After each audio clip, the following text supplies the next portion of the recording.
August 25, 1944. Captain Frank Watson, 29, from Detroit, gripped his steering wheel as another GMC CCKW truck lurched past on the muddy road outside St. Lo. His hands ached from 12 hours behind the wheel. The convoy stretched 3 miles ahead, diesel exhaust mixing with summer heat. Every truck carried 5 tons of ammunition, fuel, or rations. Every truck needed to reach Patton's Third Army before dark. The general's tanks sat idle 400 miles away, fuel gauges reading empty. Watson's orders seemed impossible: deliver 75,000 gallons of gasoline across France in 54 hours. The British logistics officers called it madness. They'd studied the GMC CCKW specifications in May. The 2.5-ton truck's engine produced just 91 horsepower. Its top speed barely exceeded 45 miles per hour on paved roads. On French farm tracks turned to mud by August rains, even 25 felt optimistic. What those British planners didn't know: within 3 months these inadequate trucks would move 412,193 tons of supplies across 6,000 miles of French roads. The numbers would prove everyone wrong. Watson checked his mirror. Sergeant James Miller, 24, from Chicago, drove the truck behind him. Miller's face showed the same exhaustion Watson felt. Neither had slept more than 4 hours in 3 days. The Red Ball Express, named for the railroad system's priority freight markers, demanded everything. Supply sergeants painted red balls on every truck. MPs closed entire highways to civilian traffic. Nothing moved except these convoys. The problem wasn't just distance. Patton's armor had torn through Normandy faster than anyone anticipated. His Third Army covered 60 miles in 2 days after the breakout at Avranches. Supply lines stretched beyond breaking. Traditional logistics doctrine called for establishing supply depots every 50 miles. Patton sat 400 miles from the nearest functioning port at Cherbourg. His tanks consumed 400,000 gallons of fuel daily. His artillery fired 8,000 tons of shells per week.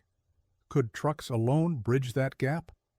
Watson's convoy approached a destroyed bridge near Vire. French resistance fighters waved them toward a makeshift crossing, planks laid across bomb craters. His GMC CCKW weighed 12,000 pounds empty. Add 5 tons of cargo, and those planks would either hold or collapse into the creek below. He downshifted, feeling the truck's torque distribute across 6 wheels. The differential lock engaged. All wheels pulled together as he crossed. The planks groaned but held. Miller followed. Then the next truck, then 20 more. British engineers had calculated load ratings assuming paved roads and optimal conditions. They hadn't accounted for drivers who understood their vehicle's limits. They hadn't considered what desperation could achieve. 60 miles behind Watson's convoy, another crisis unfolded at the supply depot in Alençon. Lieutenant Sarah Mitchell, 26, from Philadelphia, watched her ordnance company unload the morning's delivery. Her crew consisted of 180 African-American soldiers, part of the 4,000 black troops forming Red Ball Express's backbone. The Army's segregated structure meant these men handled the most dangerous work for the lowest recognition. They loaded white phosphorus shells in 90-degree heat. One dropped crate could kill everyone within 50 yards. Mitchell's hands moved quickly, checking manifests against actual deliveries. Numbers didn't match. Yesterday's convoy brought 4,200 jerry cans of gasoline. Her paperwork showed 4,800 scheduled. 500 missing jerry cans meant 50 tanks sitting immobile somewhere in Lorraine. She needed to find those supplies before Third Army headquarters called. The discrepancy revealed Red Ball Express's central challenge. Speed mattered more than accounting accuracy. Drivers pushed through exhaustion. Clerks worked by flashlight. Everyone improvised. Traditional supply chain management, with its careful documentation and systematic distribution, couldn't keep pace with Patton's advance. The system required 240,000 tons of supplies monthly just to maintain current operations. Red Ball delivered 135,000 tons in September alone, but gaps appeared everywhere. While Mitchell searched for missing fuel 300 miles east near Verdun, the consequences of those gaps became clear. Tank Company Commander Captain Robert Hayes, 31, from Boston, stood beside his immobilized Sherman. His fuel gauge had read empty since dawn. 4 other tanks in his company faced the same problem. German forces retreated just 5 miles ahead, 5 miles his armor couldn't cross. Hayes kicked his tank's track in frustration. His crew could hear German trucks moving at night, pulling back toward the Rhine. Every hour of delay gave the enemy time to establish new defensive positions. Every gallon of missing fuel meant German soldiers who'd fight again tomorrow. The mathematics seemed cruel. His Sherman consumed 1 gallon per mile. To cover those 5 miles, then return to refuel, required 10 gallons. 10 gallons that didn't exist. His radio crackled. 3rd Army Headquarters reported Red Ball convoys 3 hours behind schedule. Weather had turned. Rain made roads impassable near Chartres. Trucks averaged 15 miles per hour instead of 25. Simple arithmetic showed Hayes would sit idle until tomorrow afternoon at earliest. Could the supply line hold long enough to matter? The answer depended on trucks British logistics officers had dismissed as inadequate. GMC designed the CCKW for reliable operation, not impressive specifications. Its 270 cubic inch engine produced modest power but rarely failed. Its 6-wheel drive handled terrain that stopped ordinary vehicles. Its simple mechanics meant field repairs required basic tools and minimal training. Where British analysts saw limitations, American drivers found durability. Watson's convoy pressed forward as sunset approached. His odometer showed 340 miles. Completed. Another 60 remained before reaching 3rd Army's forward supply point. His speedometer held steady at 28 miles per hour, faster than scheduled, but still not fast enough. Behind him, 140 trucks carried the ammunition, fuel, and rations that kept Patton's advance alive. Every mile covered brought victory closer. Every delay risked catastrophic failure. Darkness fell over France. Convoy headlights painted the road ahead in narrow cones of illumination. Watson's shoulders ached. His vision blurred from dust and exhaustion. Miller's truck maintained position 3 lengths back, neither gaining nor falling behind. The synchronized rhythm of 141 engines created a mechanical symphony, audible for miles. German reconnaissance aircraft could track these convoys from altitude. Enemy artillery targeted them whenever range permitted. But the trucks kept moving. What those truck drivers accomplished in the next 3 months would reshape modern warfare's logistics doctrine. The numbers would speak for themselves. 23,000 soldiers moving forced 12,193 tons across 6,000 miles in 81 days. The British assessments would be quietly filed away, and those inadequate GMC CCKW trucks would prove capable of something no one predicted. The GMC CCKW emerged from an unlikely collaboration between automotive engineers and Army quartermasters who'd studied the Wehrmacht's logistics failures in Russia. Lieutenant Colonel Andrew Morrison, 38, from Pittsburgh, reviewed captured German documents at the Pentagon in January 1943. The reports detailed how mud immobilized half of Army Group Center's supply trucks during the autumn of 1942. Standard rear-wheel drive vehicles sank to their axles. Recovery operations consumed more fuel than the stranded trucks carried. Morrison understood the implication immediately. If America's upcoming invasion of Europe encountered similar conditions, superior firepower meant nothing without reliable supply transport. He needed a truck that worked in conditions where normal vehicles failed. What Morrison didn't know, GMC engineers had anticipated this exact requirement 2 years earlier. The CCKW designation seemed cryptic: C for 1941 design year, C for conventional cab, K for all-wheel drive, W for dual rear axles. Those letters described capabilities British planners would later dismiss. The truck's 91-horsepower engine produced less than half what some transport vehicles generated. Its 45-mile-per-hour top speed seemed inadequate for rapid deployment. But GMC designed for reliability over performance. Engineer Thomas Bradford, 42, from Pontiac, explained the philosophy during Morrison's factory visit in March 1943. His team built each CCKW to operate continuously for 50,000 miles with minimal maintenance. The six-cylinder engine used proven technology rather than experimental innovations.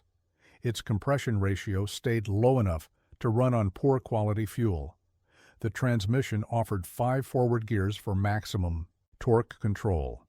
Every component prioritized durability. Bradford demonstrated the differential lock system that made six-wheel drive practical. Normal operation sent power to the rear axles through a standard differential. When wheels lost traction, the driver engaged a transfer case that locked all 6 wheels together. Power distributed evenly regardless of individual wheel contact with the ground. The system wasn't elegant. It created massive mechanical stress during turns, but it worked. Morrison watched a test CCKW navigate the factory's obstacle course. The truck carried 5 tons of concrete blocks representing combat cargo. Bradford drove it through mud pits engineered to simulate French agricultural land after rainfall. Rear wheels sank 8 inches, front wheels pulled. The engine strained but maintained forward momentum. Where rear-wheel drive trucks required winching or towing to escape, the CCKW simply powered through. Could this modest truck handle France's devastated road network? British logistics officers remained skeptical when Morrison presented his findings in May 1943. Major Richard Thompson, 45, from London, commanded supply operations planning for the invasion. He reviewed CCKW specifications with evident doubt. His experience in North Africa taught him that paper performance rarely matched field reality. Desert conditions destroyed vehicles rated for far harsher treatment than French countryside offered. Thompson's analysis focused on payload efficiency. A CCKW carried 5 tons, substantially less than larger transport trucks. Its fuel consumption reached 4 to 6 miles per gallon, depending on load and terrain. Covering the distances Morrison projected would require enormous fuel expenditure just keeping trucks running. The mathematics seemed prohibitive. The debate intensified during a June planning session at SHAEF headquarters. Thompson argued for establishing intermediate supply depots every 50 miles, following standard doctrine. Morrison countered that doctrine assumed stable front lines. Patton's anticipated breakout would create fluid situations where fixed depots became liabilities. Mobile supply required vehicles capable of adapting to changing conditions. Your inadequate trucks will strand our advancing armor, Thompson predicted. His calculations showed CCKW convoys couldn't maintain the ton-mile efficiency needed for sustained operations beyond 200 miles from port facilities. Morrison chose not to argue further. Numbers would prove his case better than debate.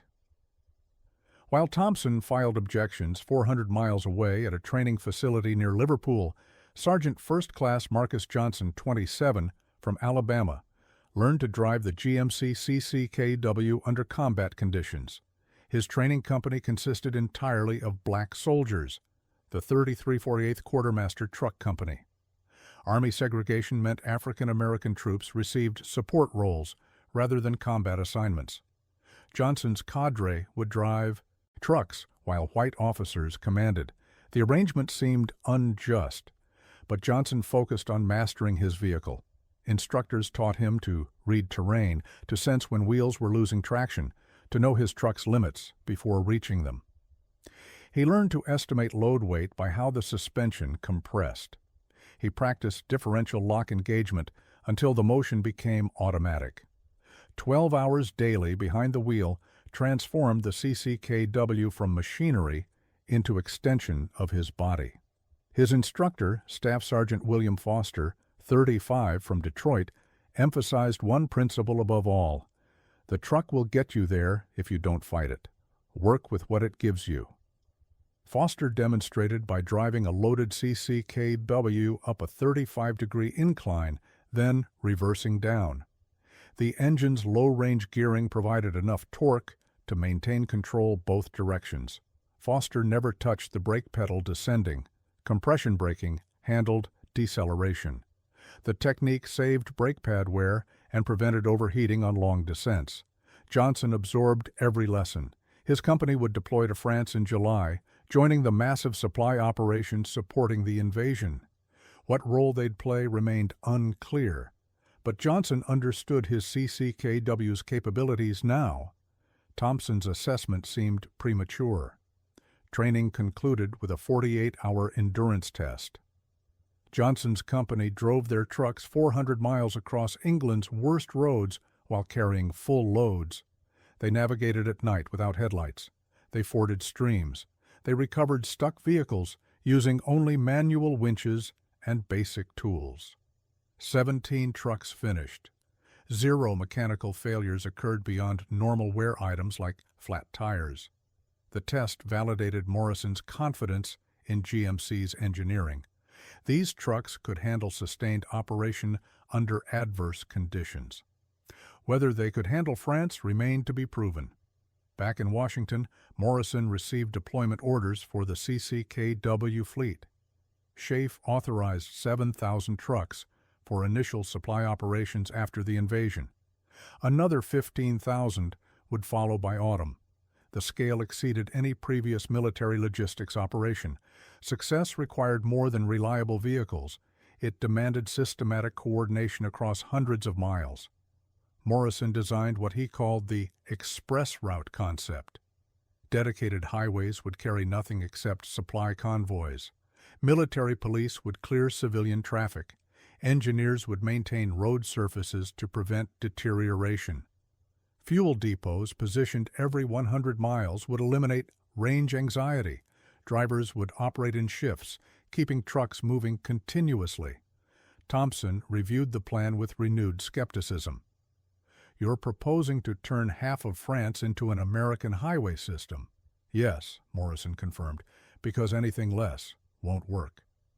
The concept required perfect execution. One breakdown could block entire convoys. One German air raid could destroy irreplaceable supplies. One exhausted driver could cause catastrophic accidents. Morrison's plan eliminated tolerance for error while demanding sustained performance beyond normal human capabilities.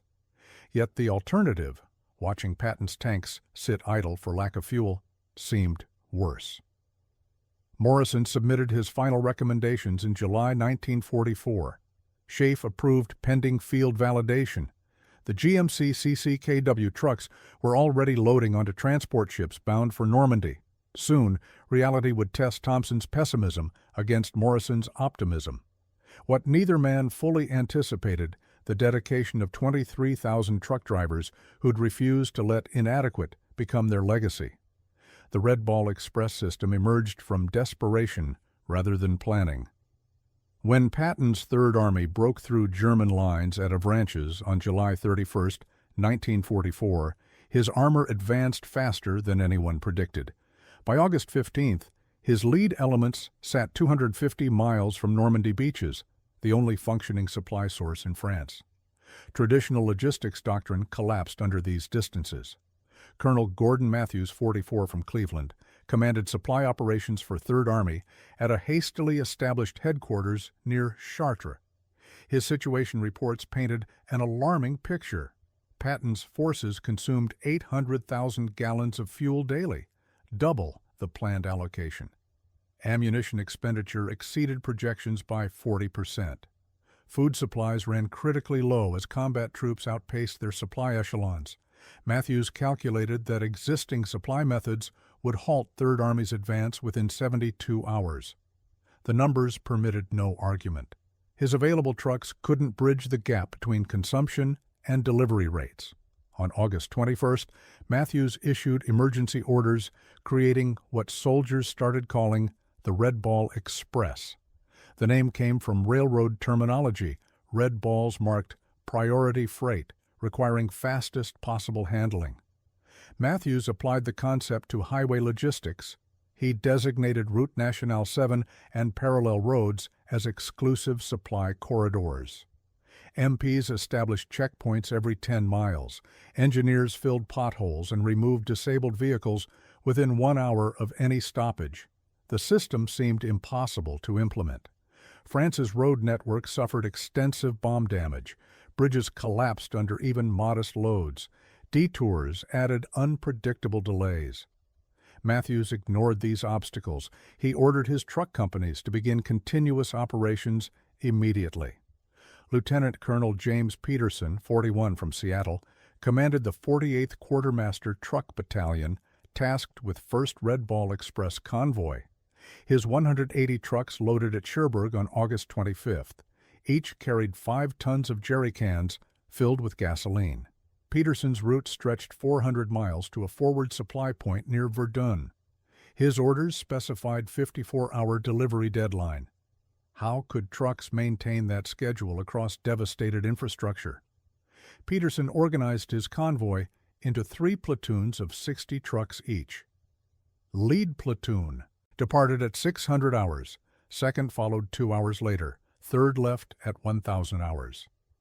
Staggered timing prevented congestion at bottlenecks while ensuring supply flow remained continuous. Each driver received maps showing fuel stops, breakdown recovery points, and alternate routes around known obstacles. Sergeant Marcus Johnson drove truck number 47 in Peterson's lead platoon. His CCKW carried 120 jerry cans, 600 gallons of gasoline worth more than gold to Patton's idle tanks. Johnson settled into rhythm learned during training, 25 miles per hour on open road, 15 through damaged areas, constant awareness of the truck ahead and behind. No unnecessary stops.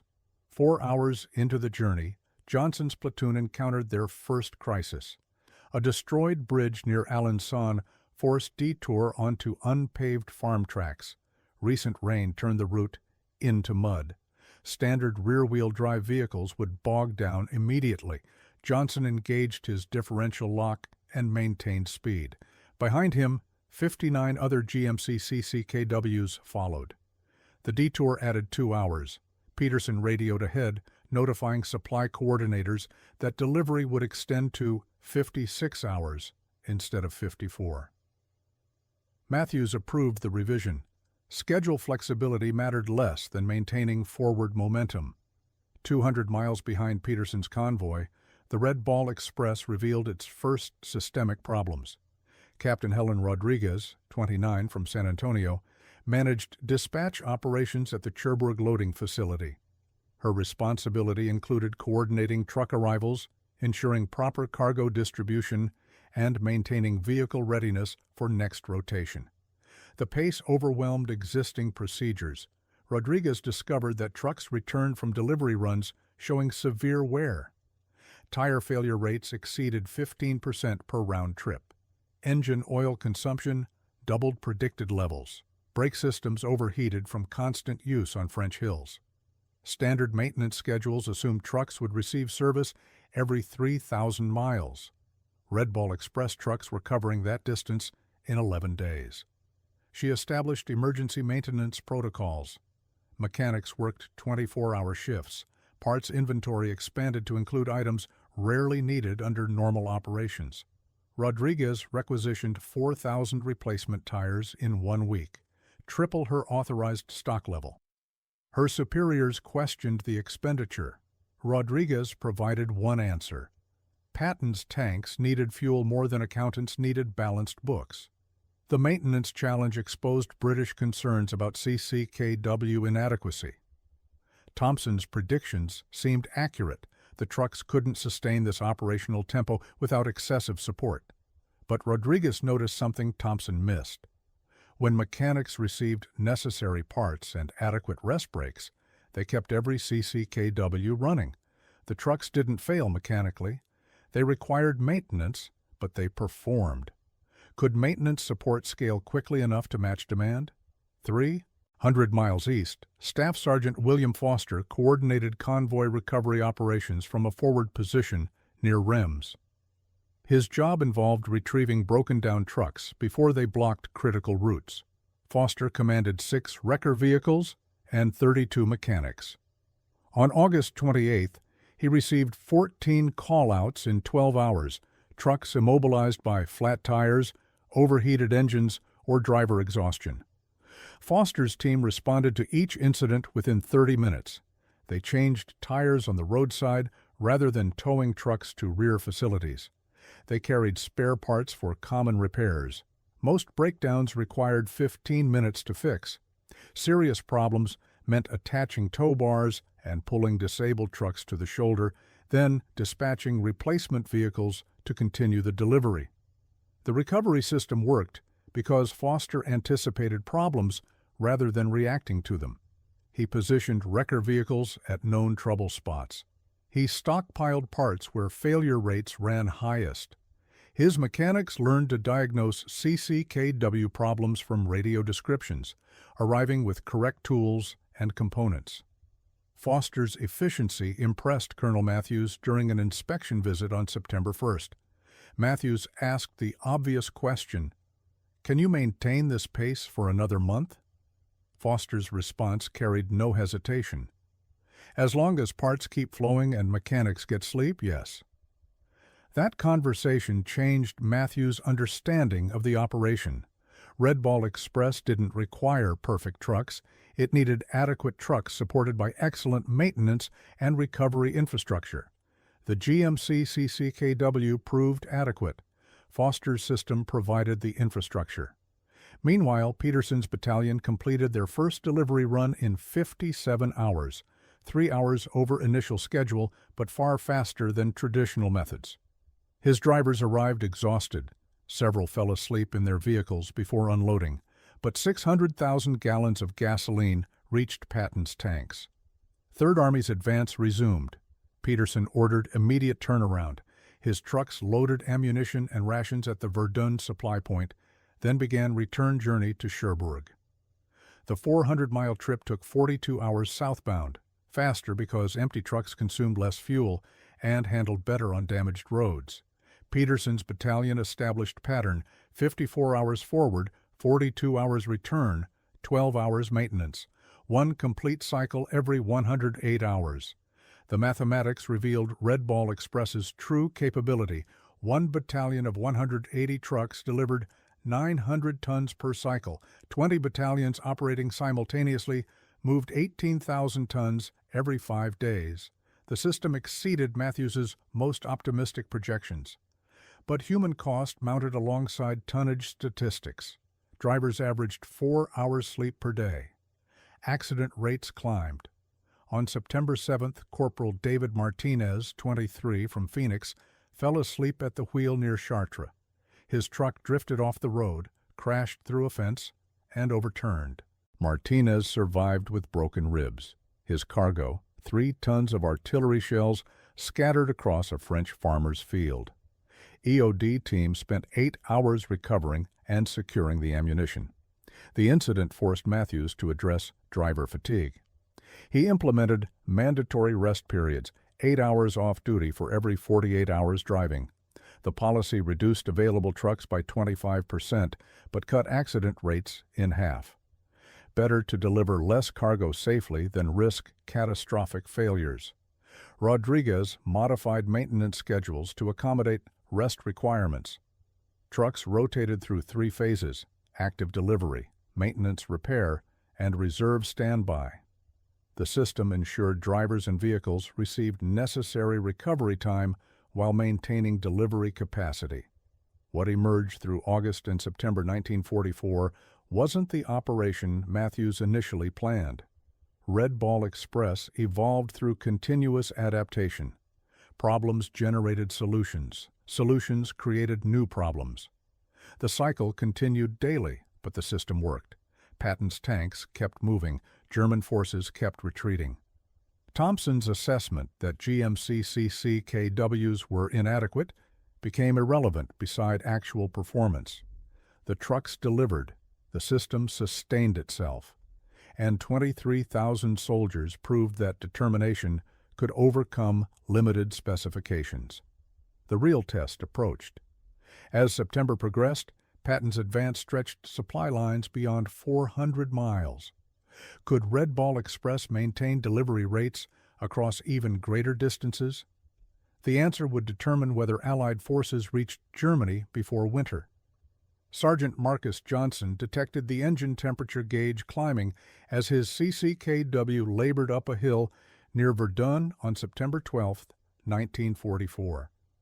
His cargo, 140 jerry cans of aviation fuel, made the load especially dangerous. One leak near the hot engine could ignite everything. Johnson eased off the accelerator, letting engine speed drop. The temperature stabilized. Behind him, Lieutenant Sarah Mitchell's ordnance convoy approached the same hill, their trucks carrying white phosphorus shells that exploded if jostled too hard. Could these overladen trucks maintain schedule while carrying such volatile cargo? The question answered itself through actions rather than calculations. Johnson crested the hill at 18 miles per hour. Mitchell's convoy followed at 15. Both maintained separation, close enough to provide mutual support if needed, far enough to prevent chain reaction disasters if something went wrong. This synchronized spacing had evolved through trial and error. Early Red Ball convoys clustered too tightly, creating bottlenecks. Experience taught optimal distance. 60 miles west near Reims, Staff Sergeant William Foster responded to his 18th breakdown call in 20 hours. Private Robert Chen, 21, from San Francisco, sat beside his disabled CCKW with a destroyed tire. Not just flat, the entire sidewall had separated from the rim. Chen had been driving on it for 3 miles before noticing the problem, destroying the wheel assembly in the process. Foster's wrecker arrived within 12 minutes. His mechanic, Corporal James White, 24, from Atlanta, jacked the truck and removed the damaged wheel. Standard procedure called for installing a replacement and sending Chen onward. But White noticed the remaining 5 tires showed excessive wear. 3 more were within 500 miles of failure. Needs complete set, White reported. Foster made immediate decision. Tow it to Reims Depot, dispatch replacement from reserve pool. The recovery took 28 minutes from initial call to disabled truck clearing the road. A fresh CCKW with new driver continued Chen's delivery. The system absorbed the failure without cascading delays. This resilience, the ability to replace failed components instantly, made Red Ball Express sustainable despite punishing operational tempo. 120 miles northeast, Captain Frank Watson coordinated convoy routing from a temporary command post in a reclaimed German bunker outside Metz. His responsibility covered 180 miles of highway where 6 different Red Ball routes converged. Watson tracked 240 trucks in real time, using radio check-ins every 30 minutes. The coordination required military precision. One misrouted convoy could block 3 others. How did Watson prevent chaos across such distances? His method relied on simple protocols enforced rigorously. Every convoy called position at precise intervals. Watson marked their progress on a map board using colored pins. When convoys approached intersections, Watson radioed specific instructions. Platoon Baker 4, hold at checkpoint Delta for 3 minutes. Let Platoon Charlie 7 clear first. The system worked because drivers followed instructions without debate. Watson's credibility came from experience. He'd driven Red Ball routes himself during August. Drivers trusted his judgment because he understood their challenges. When Watson ordered a hold, drivers knew legitimate reason existed. At 1400 hours on September 13th, Watson's coordination faced its severest test. 3 convoys converged on a bridge near Commercy simultaneously. The bridge had sustained bomb damage. Weight restrictions limited crossing to 1 truck at a time. Normal flow rate, 2 trucks per minute. With 3 platoons totaling 180 trucks, the backup would extend for miles. Watson issued rapid-fire instructions. Platoon Able 3, detour north to Void Bridge. Charlie 9, hold position 15 minutes. Baker 6, proceed across Commercy, but reduce speed to 5 miles per hour. Report any structural concerns immediately. The detour added 40 minutes to Able 3's journey. The delay cost Charlie 9 their scheduled fuel stop, forcing them to refuel from reserve caches. But the bridge crossing continued without stoppage. Baker 6's careful transit prevented collapse. By 16:30 hours, all 3 platoons had cleared the bottleneck and resumed normal pace. 200 miles behind these forward operations, Lieutenant Colonel James Peterson discovered a more insidious problem at the Cherbourg loading facility. His inspection on September 14th revealed that cargo manifests didn't match actual loads. Clerks recorded shipments accurately, but drivers sometimes swapped cargo between trucks to balance weight distribution. The informal adjustments made sense operationally, but destroyed accountability. Peterson found 1 truck manifested for 600 gallons of gasoline, actually carrying 400 gallons of fuel plus 2,000 pounds of medical supplies. Another listed as ammunition transport contained rations and spare parts. The discrepancies meant supply officers at delivery points received unexpected cargo while waiting for promised material that never arrived. Drivers can't reorganize loads without authorization, Peterson ordered during a September 15th briefing. If weight distribution needs adjustment, report to loading supervisor. We'll handle it officially. The policy seemed bureaucratic, but Peterson understood necessity. Patton's staff planned operations based on expected supply deliveries. When ammunition arrived instead of fuel or rations replaced medical supplies, the disruption rippled through entire armies. Accuracy mattered as much as speed. While Peterson enforced discipline at Cherbourg, 350 miles east at a forward supply dump near Nancy, Captain Helen Rodriguez faced the opposite problem. Her facility received exactly what manifests promised, but needed different supplies urgently. Third Army's thrust toward Metz encountered heavier resistance than anticipated.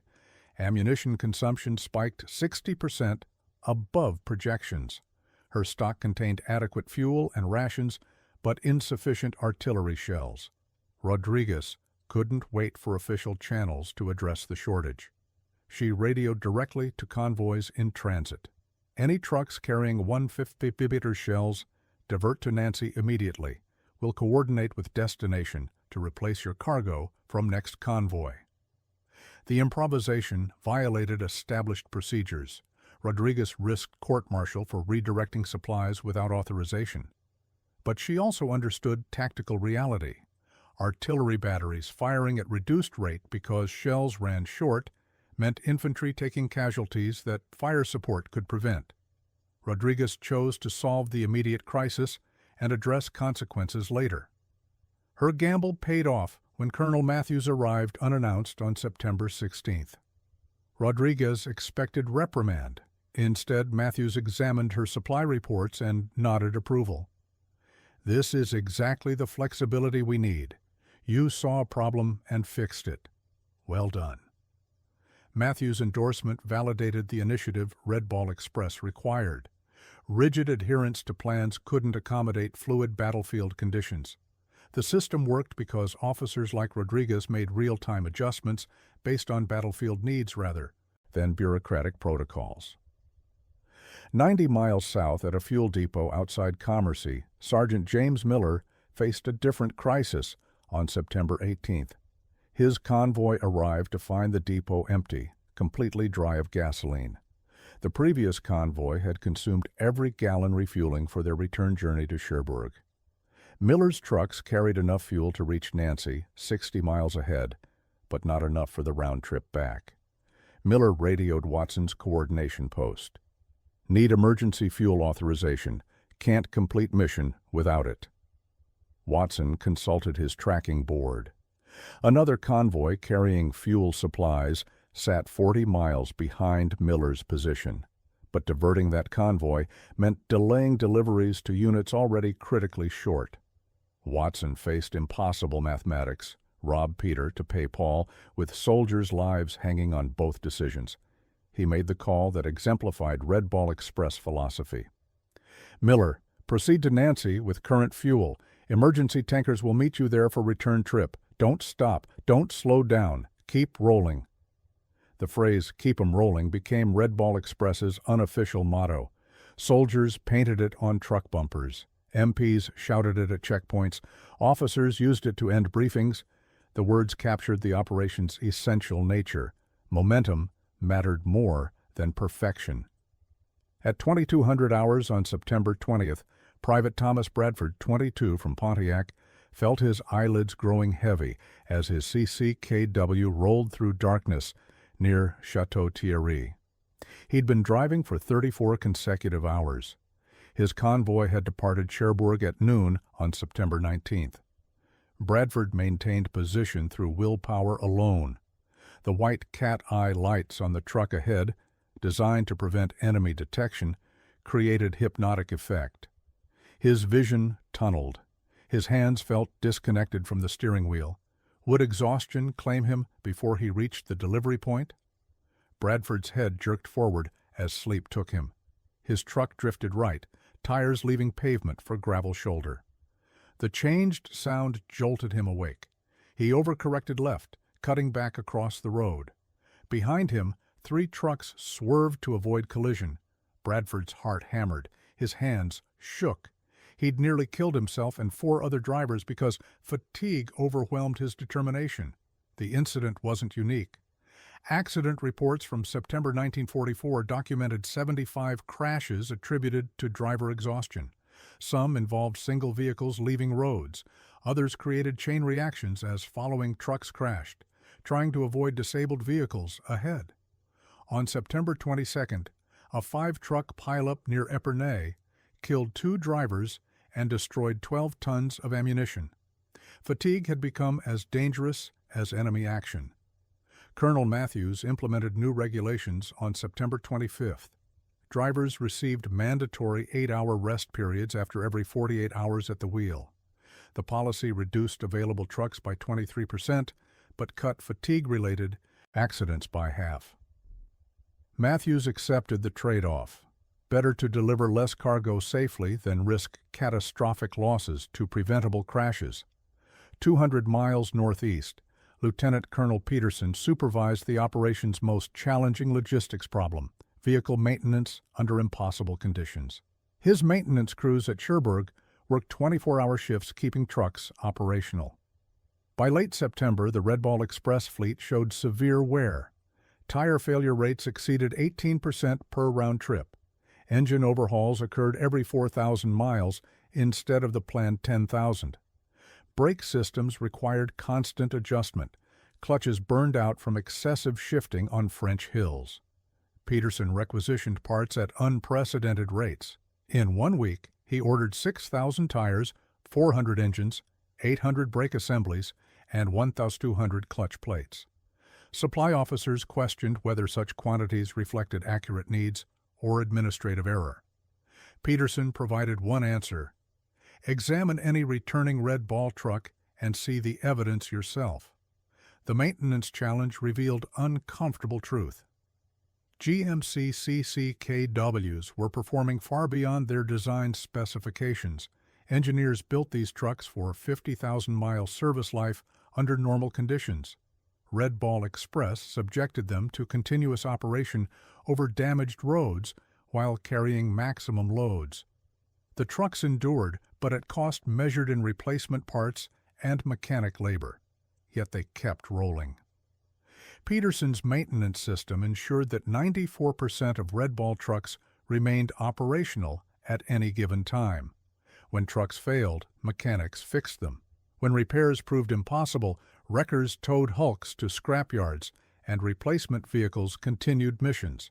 The system absorbed losses without cascading failures.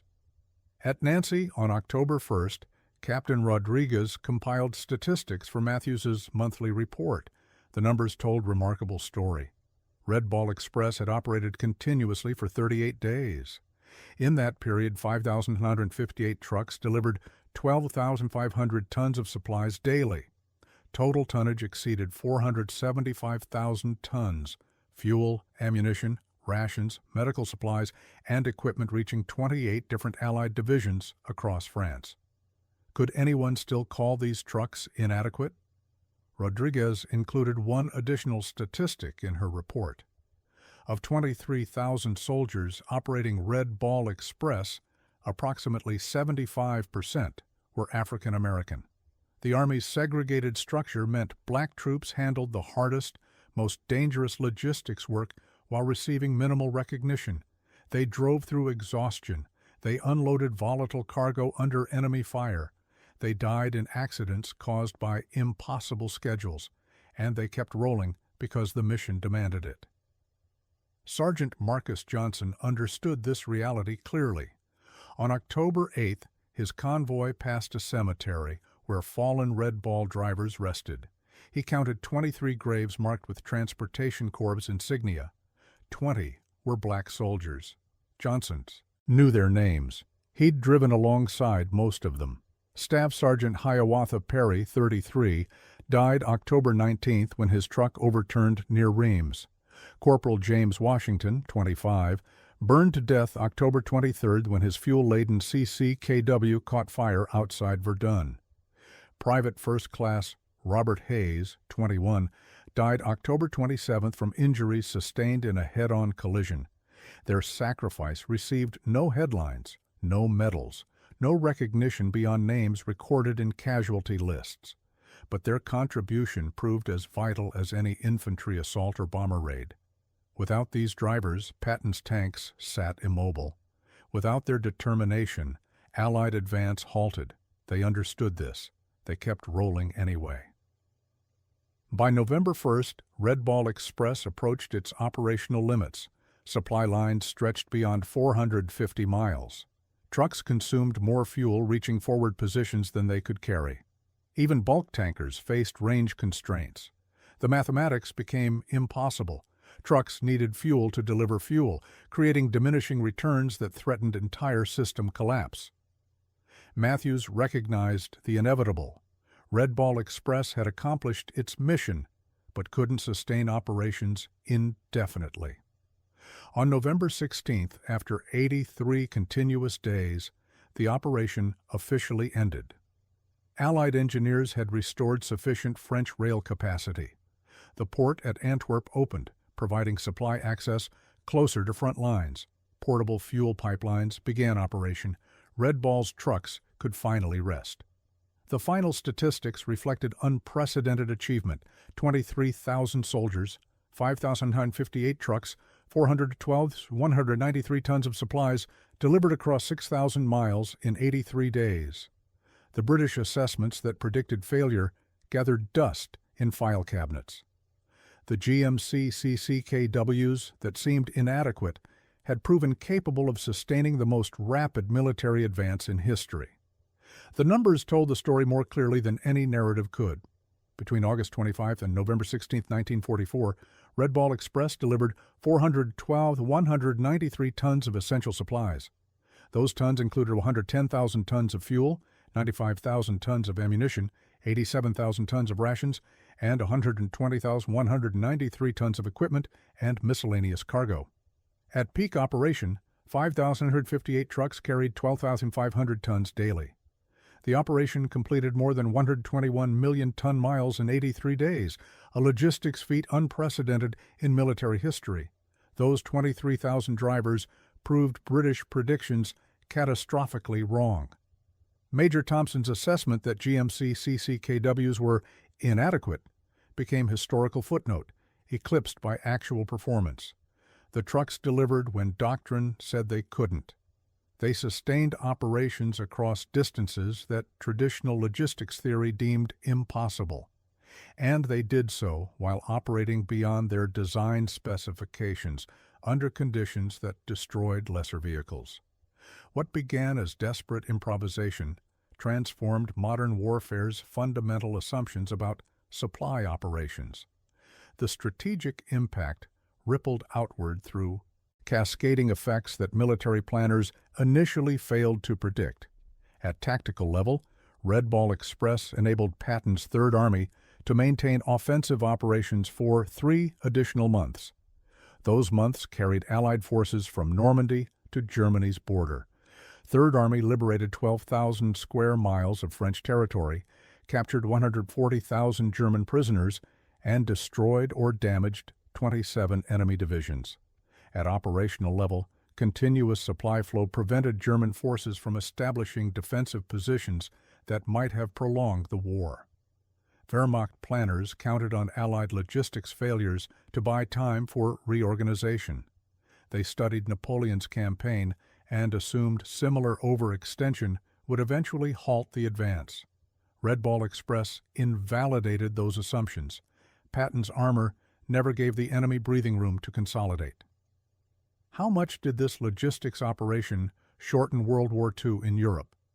Conservative estimates suggest Red Ball Express accelerated victory by 4 to 6 months. Without sustained supply, Allied forces would have halted near Paris in September 1944. German forces would have established defensive lines along the Seine or Marne rivers. Winter 1944-1945 would have witnessed stalemate rather than continued advance.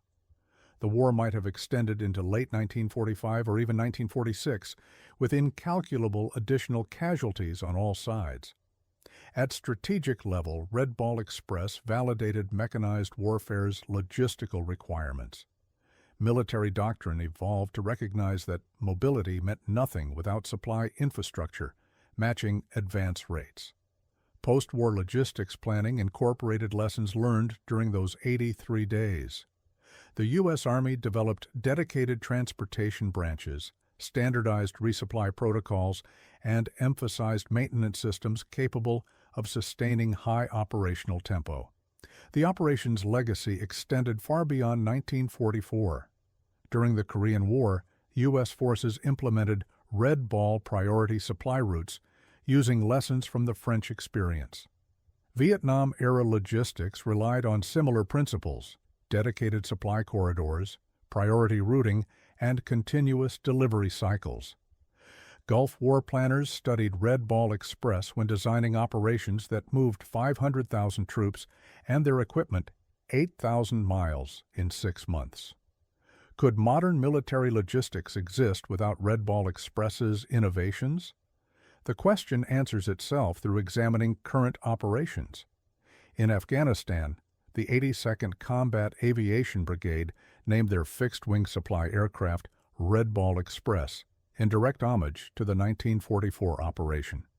Those aircraft transported soldiers and supplies across treacherous Hindu Kush mountain terrain using the same priority routing principles developed in France 70 years earlier. When roads proved inadequate, the concept adapted, but the fundamental philosophy remained unchanged. Commercial logistics adopted military innovations born from Red Ball Express. Priority freight, routing, dedicated supply corridors, continuous delivery cycles, and just-in-time inventory management all trace lineage back to those improvised solutions developed during desperate August days in 1944. Modern supply chain management owes debts to soldiers who proved that determination could overcome seemingly impossible obstacles. The human legacy proved more complex and troubling. Of 23,000 Red Ball Express soldiers, approximately 75% were African American. These men handled the most dangerous work while serving in a segregated military that denied them equal status.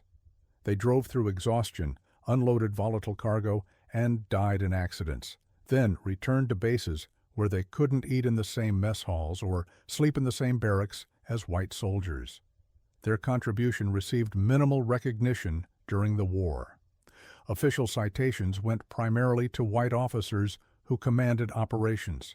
Combat units received glory, while transportation soldiers labored in obscurity. The injustice reflected broader societal racism that denied Black Americans full participation in the democracy they defended. Post-war recognition came slowly and incompletely. Veterans returned home to segregated communities. Many found employment difficult despite their service. The GI Bill provided benefits, but discrimination limited African American veterans' access to housing loans and educational opportunities. Red Ball Express drivers who'd proven capable of extraordinary achievement faced systems designed to limit their success. Sergeant Marcus Johnson returned to Chicago in 1945. He'd driven more than 30,000 miles during his Red Ball service. He'd survived exhaustion, accidents, and enemy fire. He'd helped deliver supplies that won the war. He came home to find housing discrimination that prevented him from buying in neighborhoods where he wanted to live. The GMC CCKW he'd driven proved more reliable than the society he'd fought to preserve. Captain Frank Watson received a Bronze Star for his coordination work managing convoy routing. His citation mentioned exceptional logistics management under difficult conditions. Watson accepted the medal knowing that drivers like Johnson deserved equal recognition. The Army's rigid hierarchies and racial prejudices prevented appropriate acknowledgement.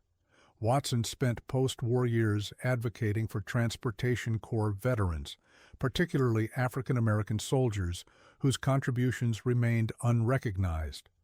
Lieutenant Colonel James Peterson continued his Army career, eventually retiring as a full colonel in 1962. He spent those years implementing Red Ball Express lessons across military transportation systems. Peterson insisted that every logistics plan include robust maintenance infrastructure. He championed transportation soldiers, arguing they deserved respect equal to combat troops. And he never forgot the drivers who made his operation successful. Lieutenant Sarah Mitchell left the Army in 1946. Her ordnance company had loaded thousands of tons of volatile materials without serious accidents, a safety record attributable to her rigorous training and supervision. Mitchell pursued civilian career in supply chain management, where she applied Red Ball Express principles to commercial logistics. She consulted for major corporations through the 1950s and 1960s, always crediting her military experience for teaching her that impossible deadlines could be met through proper planning and dedication. Staff Sergeant William Foster's recovery operations saved countless hours that might have been lost to disabled trucks blocking critical routes. His innovation in positioning wrecker vehicles at predicted failure points became standard practice in military logistics. Foster remained in the Army until 1968, training new generations of recovery specialists. His students learned one fundamental lesson: anticipate problems rather than reacting to them. Captain Helen Rodriguez became one of the Army's first female logistics officers to receive command recognition. Her willingness to improvise when official channels moved too slowly exemplified the initiative Red Ball Express demanded. Rodriguez served until 1955, then worked as civilian contractor supporting military supply operations through the Cold War. She mentored young female officers entering male-dominated transportation and logistics fields, showing them that capability mattered more than gender. The 23 drivers buried in French cemeteries received posthumous recognition decades after their deaths. Local communities adopted their graves, ensuring flowers marked each Memorial Day. French civilians who witnessed Red Ball convoys remembered the exhausted soldiers who drove through their villages. Some placed memorial plaques at locations where accidents claimed lives. The recognition came too late for the dead, but survivors appreciated that their comrades weren't forgotten. In 2022, the U.S. Army Central memorialized Red Ball Express with permanent display at their headquarters. The exhibit features photographs, personal accounts, and artifacts from the operation. Colonel Joseph Kurtz, who championed the memorial, explained, "The Red Ball Express is a well-studied example of innovation, determination, and mission accomplishment among our Army's professional logisticians." The GMC CCKW trucks themselves survived in museums and private collections. Restored examples appear at military vehicle shows, their six-wheel drive and modest specifications belying their historical significance. These inadequate trucks outlasted their critics, their legacy secured through performance rather than specifications. When British logistics officers reviewed post-war assessments, they acknowledged their errors. Thompson's prediction that CCKWs couldn't maintain necessary delivery rates proved spectacularly wrong. The trucks exceeded all expectations, precisely because GMC designed for reliability over impressive specifications. Sometimes adequate proves better than excellent when adequate actually works. That lesson resonates across 8 decades. Military equipment succeeds through sustained performance under adverse conditions, not through achieving optimal performance under controlled tests. Red Ball Express trucks weren't fastest or most powerful. They were reliable, maintainable, and capable of continuous operation. Those qualities mattered more than any specification sheet could measure.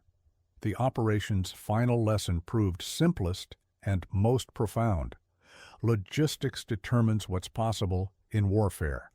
Superior weapons mean nothing without ammunition. Advanced armor sits useless without fuel. The best soldiers starve without rations. Red Ball Express demonstrated that supply operations deserved equal priority with combat planning. August 25, 1944.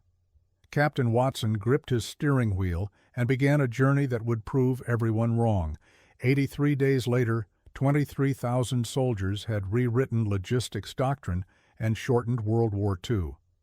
Their trucks delivered victory 1 ton at a time. The British called those trucks inadequate. History proved otherwise.